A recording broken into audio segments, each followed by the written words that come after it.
This guy has an issue with the homeowner and he keeps stopping by. Let's see what happens.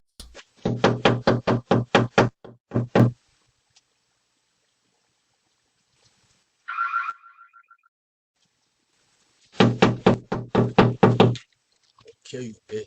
You and your mother family. Keep playing with me. This guy believes his kids are in our house, over by Bedford and Green Ave, and has been showing up since Saturday, poured gasoline on our front yard and now pulling a gun out at 11:30 at night.